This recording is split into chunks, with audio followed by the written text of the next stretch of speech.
Do you want to make your music library more musical? If so, stick around.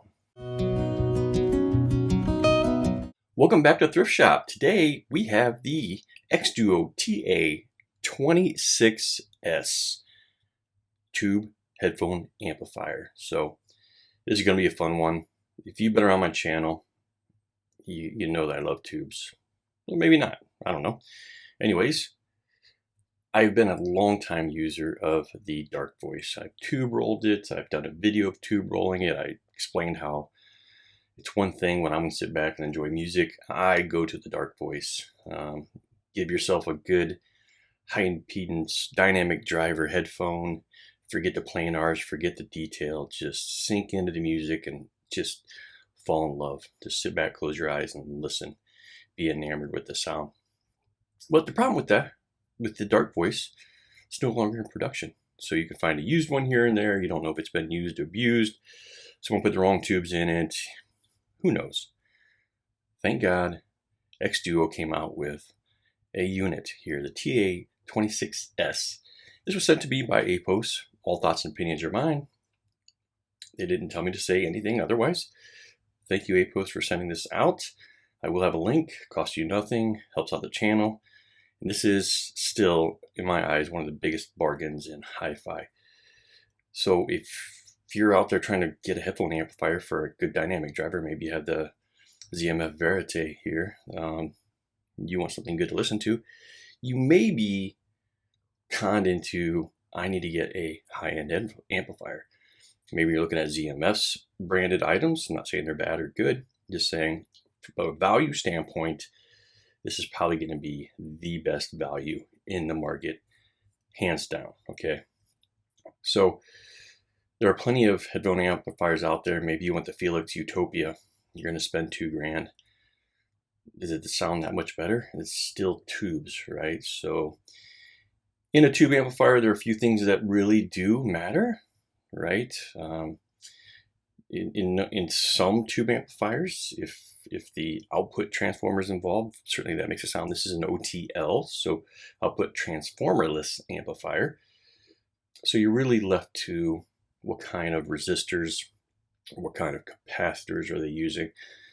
The higher end of those gets you more clarity in the sound, so certainly someone like Felix or KN or some of the others are probably going to be using, you know, high-end products, and the prices reflect that. Now, you can see into this thing quite well. I'll try to pop up a picture. So they claim high-end components are put in here. I don't know if they're Nishikon or not. I can't really see or tell. And in the website they say, as far as specs on this thing, before we get too much into sound, let's see here. It is almost identical to the Darkvoice. Literally, it says 500, half a watt, basically 500 milliwatts into 300 and 600 ohms. It's a frequency response of 10,000 hertz to 30,000 hertz. It has 16 dB of gain. The signal to noise ratio is 110 dB. And THD plus N is 0.1%. So it is a tube amplifier. You're going to enjoy the rich harmonics, aka good noise, in this amplifier. And that's kind of the ooey gooey sound that people like from tubes. This thing comes in at nearly 4 kilograms. So it's a chunky little beast. In comparison to the Darkvoice, it uses the exact same tubes. And the beauty of this is they're shipped with Chinese/Russian style tubes.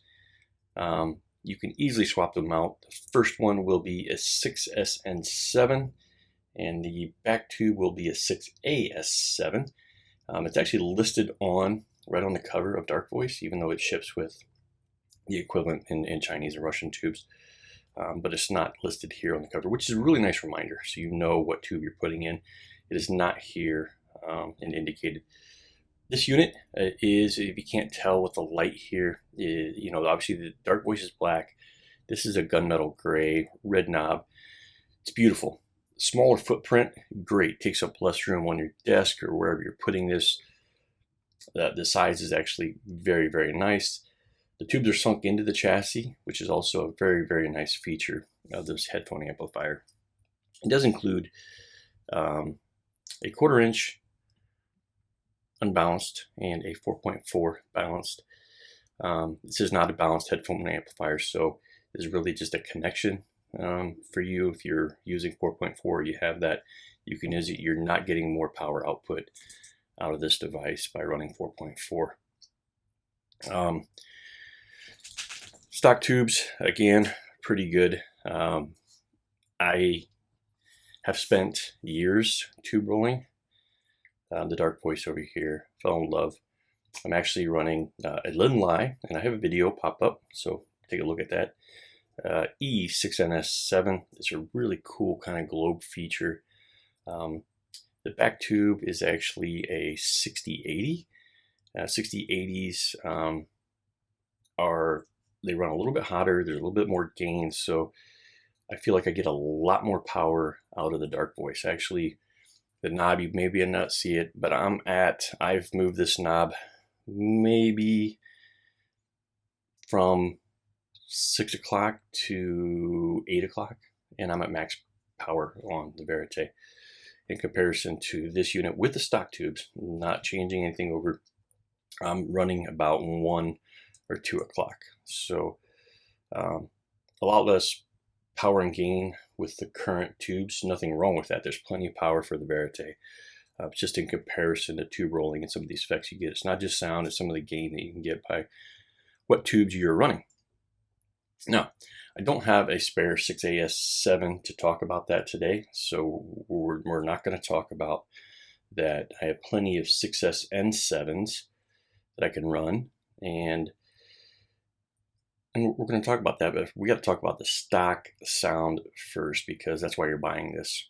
And first and foremost, I would say if you get this unit right now, I would not worry about tube rolling for a long time until your tubes are getting to the end. Yes, tube rolling's fun. You can spend a lot of money really quick. You know, a 6AS7 is not an expensive tube. You can find it for 20, 30 bucks. You can get some nice RCAs. I don't think there's going to be a lot of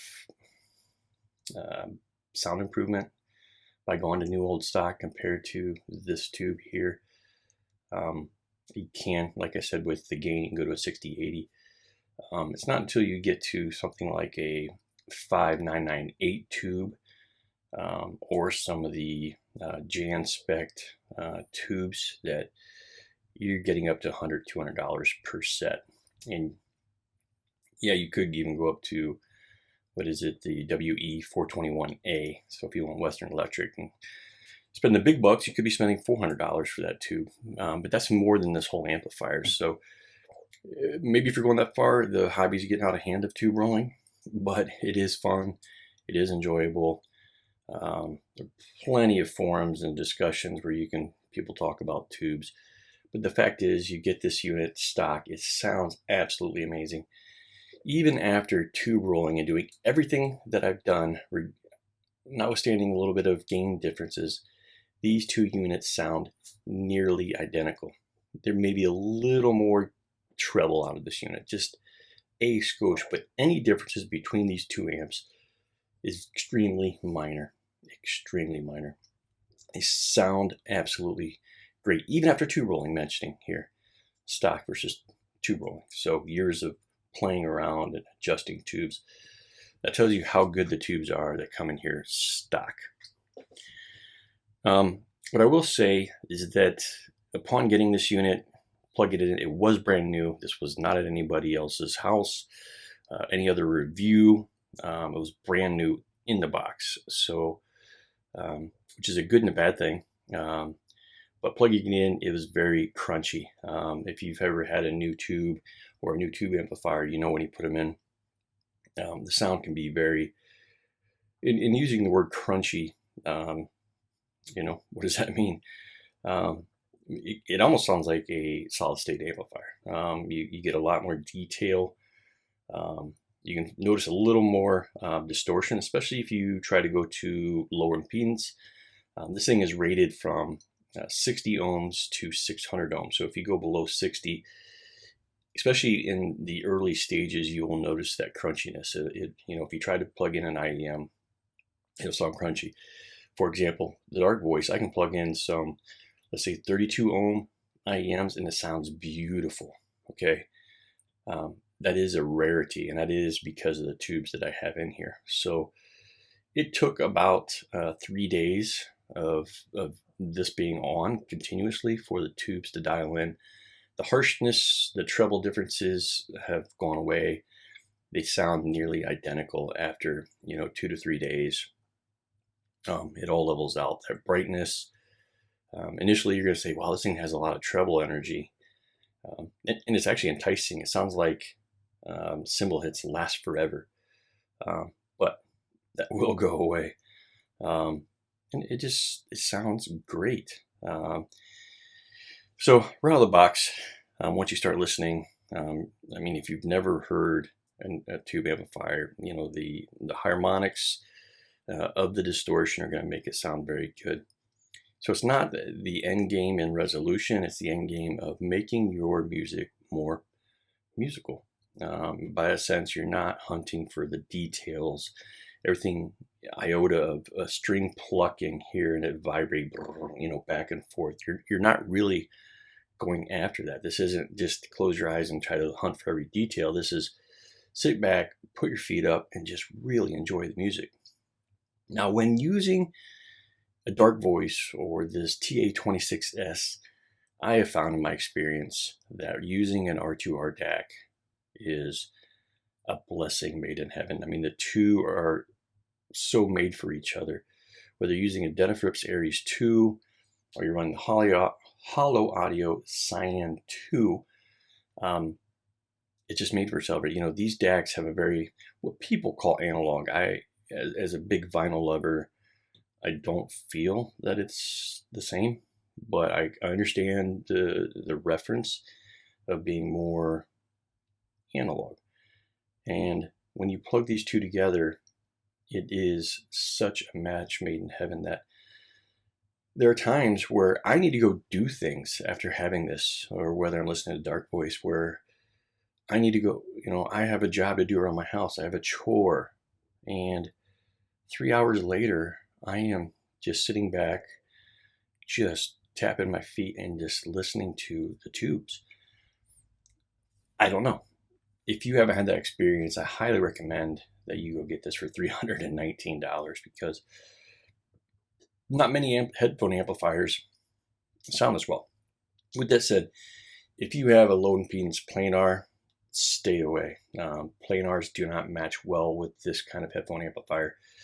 Really get yourself a nice dynamic driver headphone. I would recommend the Theo FT3. It's a match made in heaven.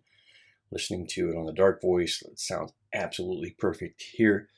Obviously, you don't need to spend as much money going up to a ZMF Verite, but when you do, when you step up, it doesn't let you down. It's not like using budget headphones for a budget amplifier. This headphone amplifier scales. If you have the Verite, you're going to know that these can give you some treble energy. It's known that some people like the Atrium better. They feel like there's a little bit too much energy.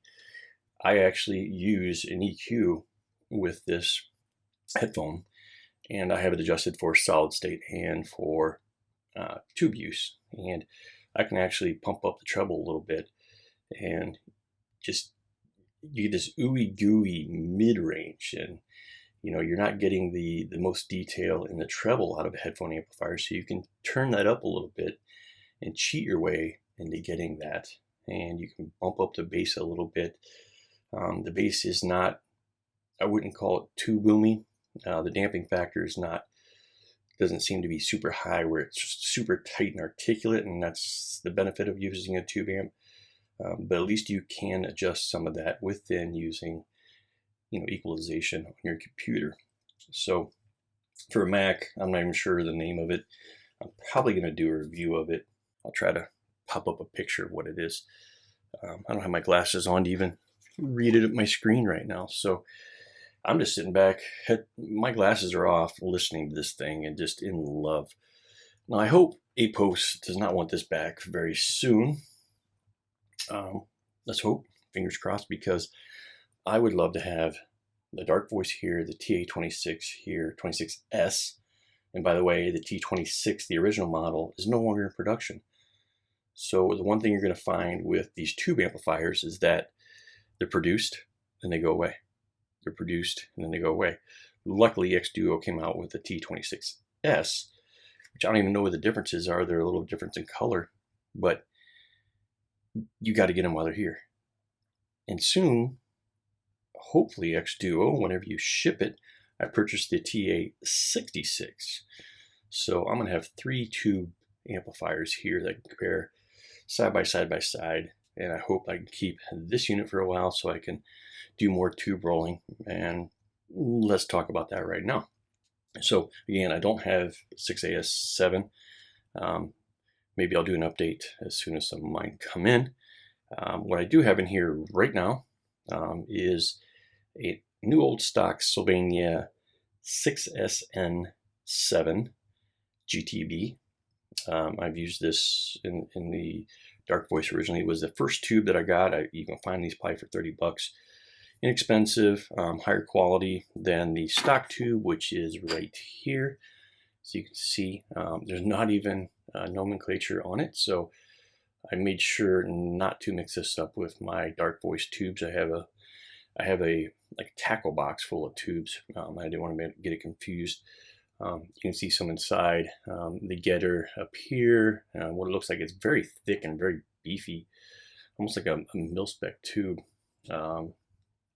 But there's nothing romantic about this. It sounds great. There's nothing wrong with it, but this is the stock tube, and you can get the same style, 6SN7 GTB or GT, whatever the numbers are. Go find out on eBay. You might find some good ones. You might find some duds. Sellers are all different. It's beautiful. I did plug in my Pisvane 6N7 BE. I love this blue tube here. The problem that I had with this tube is it actually hits the 6AS7 that's in the rear, just because how it's sunk in and how this bulges here and the height. It just really didn't work. I mean, I could use it and play it. It's not a good situation to be in long term. And yeah, it sounded great. It's a cleaner sound. It sounds great. Same with the GTB that I have in there. It's a cleaner sound. You're getting a little more clarity. Same with the Pisvane. And lastly is the Linlai 6NS7. As you can see here, this is the cheaper model to the E6NS7 that I'm using on the Darkvoice. I love this tube. This tube is absolutely fantastic. So, both of these Linlais become my new kind of Chinese tube manufacturer of high quality. Putting this in gives you a little more romance. But I am waiting on the 6AS7 tube, because as I found with the Darkvoice, that buffer stage in the back and the gain that can be had there and how that's handled does things exceptionally well. And in this case, again, what you will notice with this headphone amplifier, at least with running 300 ohm Verites, is as I get past, I want to say 1 p.m. on the dial, you can start to hear the distortion come in. And it's hard to say if it's the tubes, if it's the system.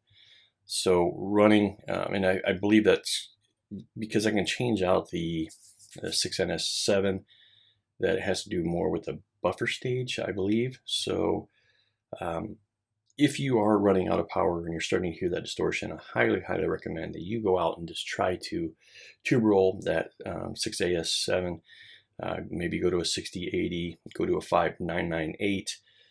There are a variety of tubes that you can go to, and they might make your experience a lot better and give you more clarity. But tube amps aren't about clarity, they're about fun, enjoying your music. So get out there, get yourself a nice TA-26s tube amplifier, enjoy your music, make it more musical. Thanks for the thrift shop. Please like, subscribe, help the channel grow. See you later. Peace.